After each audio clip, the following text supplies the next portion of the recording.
नीलमगढ़ शहर से लगभग 100 किलोमीटर की दूरी पर घने जंगलों के बीच एक छोटा सा गांव किंगापुर बसा है।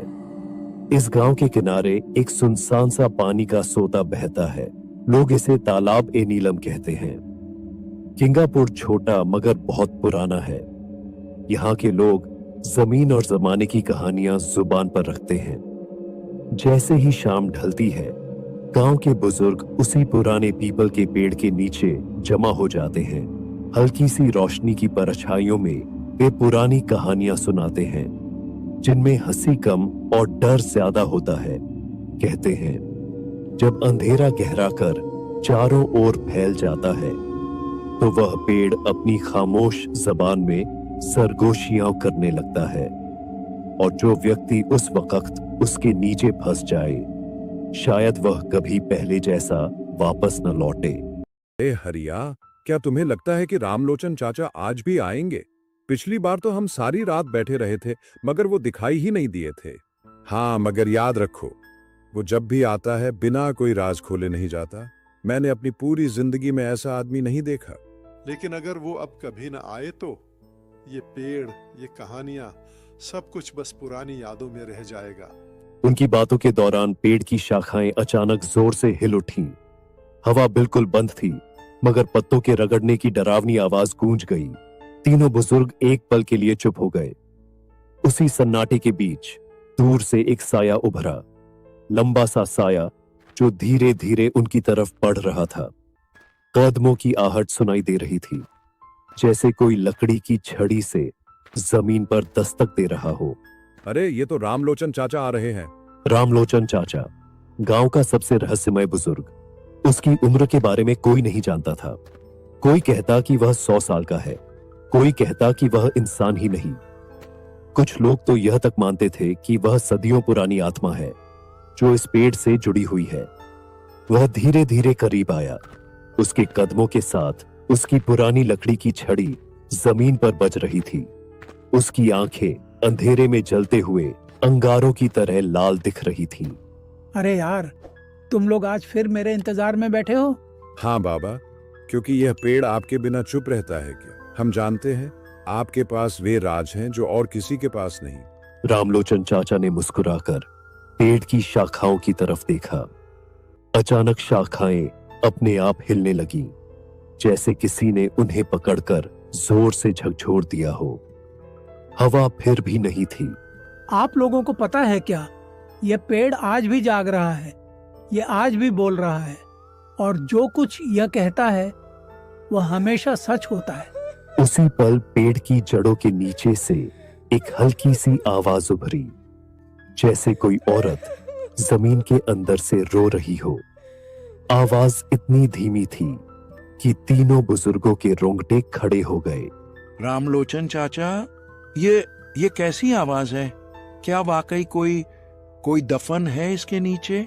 हाँ, ये वही है, वह आत्मा जो इस पेड़ से बंधी हुई है। उसकी कहानी अभी खत्म नहीं हुई। वह आज भी चाहती है कि कोई उसे सुन ले और उसकी मीठी बातों में खो जाए। और याद रखो, यह पेड़ कभी झूठ नहीं बोलता। रामलोचन बाबा धीरे धीरे पेड़ के नीचे आकर बैठ गए। जैसे ही रामलोचन बाबा कहानी शुरू करने वाले थे, अचानक दूर से किसी के कदमों की आहट सुनाई दी। सभी बुजुर्ग चौंक गए। अंधेरे में से एक अजनबी प्रकट हुआ।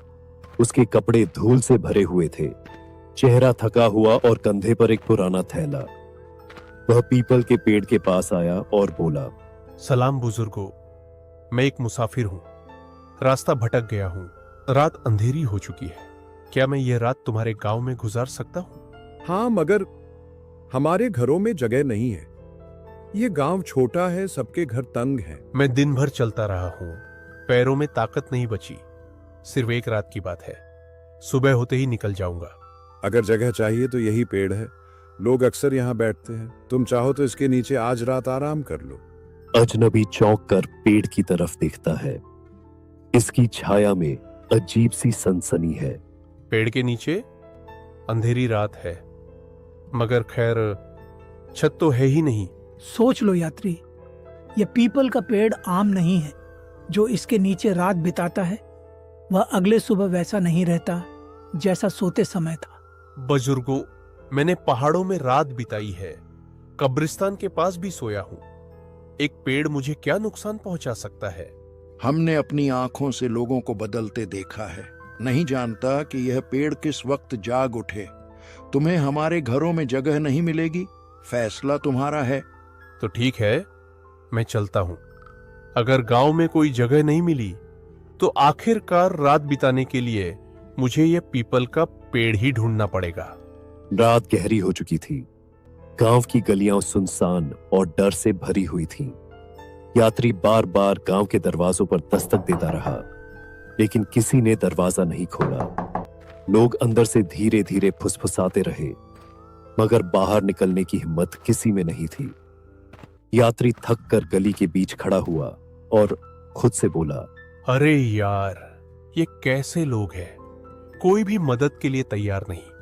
उसने कुछ पल सोचा कि शायद आगे कहीं कोई सराय या छोटा सा डेरा मिल जाए, लेकिन गांव अंधेरे में डूबा हुआ था। हर खिड़की के पीछे डर से भरी आंखें उसे देख रही थीं। एक बूढ़ी औरत ने अपनी बेटी से फुसफुसाते हुए कहा, देखो, ये वही हो रहा है जो रामलोचन चाचा ने कहा था। अजनबी आया है, अब पेड़ जागेगा। बेटी ने डरते डरते पूछा, मां, क्या वह पेड़ वास्तव में इतना खतरनाक है?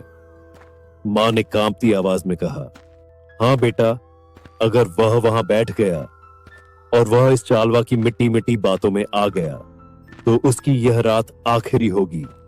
यात्री को किसी की फुसफुसाहट सुनाई दी, लेकिन उसने ध्यान नहीं दिया। वह थका हारा गांव के किनारे की ओर बढ़ा और आखिरकार उसी पीपल के पेड़ के नीचे पहुंच गया। वह पेड़ बहुत पुराना और ऊंचा था। इसकी शाखाएं हवा में हिल रही थीं और जड़ें जमीन से बाहर निकलकर सांप की तरह फैल गई थीं। चांदनी उन जड़ों पर पड़ रही थी जैसे कोई पुरानी हड्डियां चमक रही हों। चलो यार, एक रात की ही तो बात है। सुबह होते ही मैं यहां से निकल जाऊंगा। ये सब गांव वालों की झूठी बनाई हुई कहानियां हैं, सच थोड़ी है। लेकिन जैसे ही वह थोड़ा शांत हुआ, अचानक हवा का झोंका आया और पेड़ की शाखाएं जोर से हिलने लगी। पक्षियों का झुंड अचानक उड़ गया, जैसे किसी ने उनके घोंसले को हिला दिया हो। फिर वही पल आया। पेड़ की जड़ों के नीचे से एक धीमी मगर मोहक महिला की आवाज उठी, यात्री, तुम यहाँ आए हो। तुम अकेले हो और मैं तुम्हारे करीब आना चाहती हूँ। मेरी बहुत मन कर रही है। यात्री चौंक गया। उसकी आंखें फटी की फटी रह गईं। उसने ध्यान से सुना तो आवाज और साफ सुनाई दी। उसका दिल डर और जिज्ञासा से कांपने लगा। ये किसकी आवाज है? यहां तो कोई औरत है ही नहीं। उसने उठकर चारों तरफ देखा। चारों ओर सन्नाटा और अंधेरा था, लेकिन आवाज फिर गूंजी, मैं तुम्हें देख रही हूँ। तुम्हारी थकान और तन्हाई महसूस कर रही हूँ। क्यों ना तुम मेरा सहारा ले लो। यात्री का शरीर पसीने से भीग गया। वह जानता था कि यह आम बात नहीं है, लेकिन उसके दिल में एक अनोखी आकर्षण पैदा हो गई, जैसे आवाज उसके दिल पर असर डाल रही हो। तुम कौन हो और कहां हो? सामने आओ।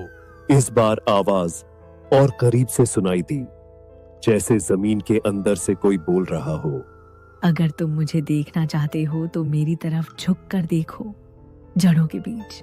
और मैं जो कह रही हूँ वही सच है। अभी तुम बस ये मंत्र पढ़ो और मैं तुम्हारे सामने आ जाऊंगी। यात्री झुक गया। जड़ों के बीच जमीन में हल्की सी दरार थी। वहां से ठंडी हवा और धीमी सरसराहट निकल रही थी। अचानक उसे लगा जैसे कोई नरम हाथ उसके चेहरे को छूने की कोशिश कर रहा हो। वह पीछे हट गया और कांपती आवाज में बोला, यह सब मेरा वहम है। मुझे डरने की जरूरत नहीं। लेकिन तभी उस औरत की आवाज फिर से आई, मगर इस बार और भी मीठी थी। तुम डरते हो, मगर तुम जानते हो कि तुम मुझे चाहते हो। अगर तुम दम दरुद पढ़ोगे तो शायद मैं तुम्हारे सामने आ जाऊं। मगर अगर तुम मेरी बात सुनोगे तो हम दोनों हमेशा के लिए साथ रहेंगे। यात्री ने कांपते हुए हाथ जोड़े और मंत्र पढ़ना शुरू कर दिया। उसके शब्द हवा में घुल गए। एक पल को ऐसा लगा कि आवाज गायब हो गई है, लेकिन अगले ही पल जड़ों के बीच से एक काला धुंध निकलने लगा। धुंध ने धीरे धीरे औरत का रूप ले लिया। चांदनी में एक खूबसूरत औरत प्रकट हुई। उसके बाल कमर तक लहरा रहे थे, आंखें चमक रही थीं और होठों पर एक अजीब सी मुस्कान थी। मैं तुम्हें आज याद कर रही हूं। तुमने मुझे सदियों बाद जगाया है, यात्री। नहीं, ये मुमकिन नहीं। ये सब झूठ है। नहीं यात्री, ये सच है। और अब रात का खेल शुरू हो गया है। यात्री के चारों ओर साए लंबे होने लगे और वह औरत अपनी शक्ल में नजर आने लगी। पेड़ की जड़ें हिलने लगी और जमीन में दरारें फैलने लगी। फिजा में धीमी धीमी सरगोशियां गूंजने लगी। यात्री, यहाँ रात मत बिताओ। ये तुम्हारी आखिरी रात है। यात्री कांपता रहा। वह भागना चाहता था, मगर उसके कदम जैसे जमीन में धंस गए। उसने आखिरी कोशिश में ऊंची आवाज में मंत्र पढ़ना शुरू किया, लेकिन औरत के चेहरे पर पल भर के लिए गुस्सा आया। फिर उसकी हंसी हवा में गूंज उठी। यात्री, अब तुम न भाग सकते हो और न ही बच सकते हो। यात्री की चीखें गांव में गूंज रही थीं। गांव वालों ने सुना कि एक यात्री चीख रहा है। पीपल के पेड़ की जड़ें सांप की तरह उसके शरीर के चारों ओर लिपट गईं। वह औरत जो असल में चला आवा थी, अब पूरी तरह आजाद हो चुकी थी।